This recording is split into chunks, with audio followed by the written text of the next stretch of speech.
আসসালামু আলাইকুম সবাইকে। আজকে আমি আপনাদের সাথে কোনো পেইন্টিং টিউটোরিয়াল শেয়ার করব না। আজকে আমি আপনাদের সাথে একটা ডিআইওয়াই ক্রাফটিং ভিডিও শেয়ার করব। সো ক্রাফটটা করার জন্য আমার লাগবে ক্লে। এই যে এখানে অনেকগুলো কালারফুল ক্লে, আমার দেখে অনেক শান্তি লাগছে।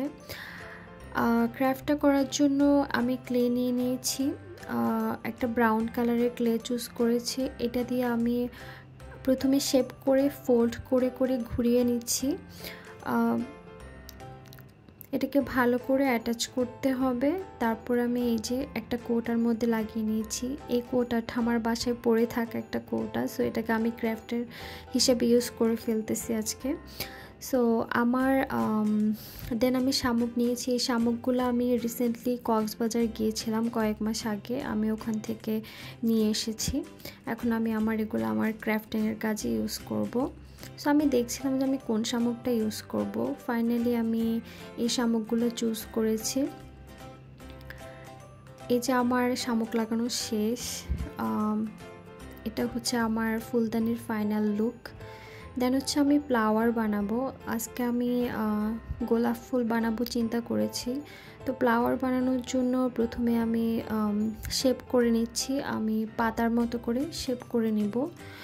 আপনারা যে কোনোভাবেই শেপ করতে পারেন। অনেকে হচ্ছে অনেক টুলস ইউজ করে, বাট আমি আমার হাত দিয়ে শেপ করে নিয়েছি। বলে রাখা ভালো, এটা আমার ফার্স্ট টাইম, আমি ক্লে দিয়ে ফার্স্ট টাইম কাজ করছি, বাট আমার অনেক ভালো এক্সপিরিয়েন্স ছিল ক্লে দিয়ে কাজ করা। আমার কাছে অনেক ভালো লেগেছে সুপার ক্লে দিয়ে করতে। এই যে আমি গোলাপ ফুলের শেপ করে নিয়েছি।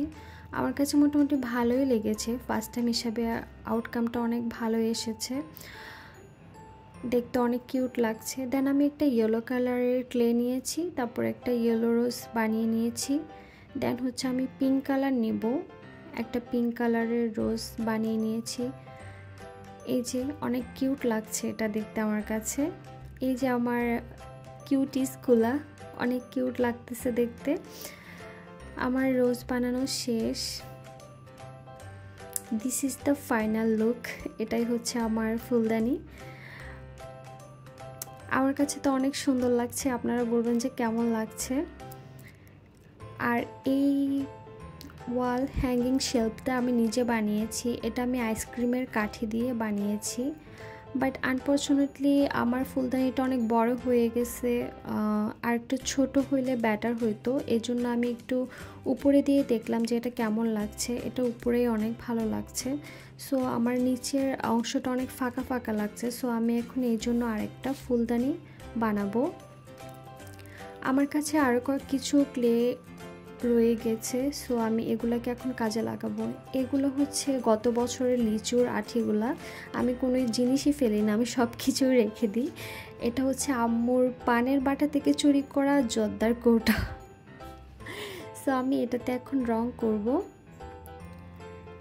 আমি এখানে ডার্ক ব্রাউন কালার করতেছি একটু অ্যাস্থেটিক লুক আনার জন্য বা রিয়েল লাগার জন্য। তারপর আমি কিছু ফুল দিয়ে করে নিয়েছি, আর আমি ফুলদানিটা একটু ডেকোরেট করেছি মিরর দিয়ে। আমার কাছে অনেক কিউট লাগছে। এখন মনে হচ্ছে যে আমার ফুলদানির লুকটা কমপ্লিট। এতক্ষণ অনেক ফাঁকা ফাঁকা লাগছিল।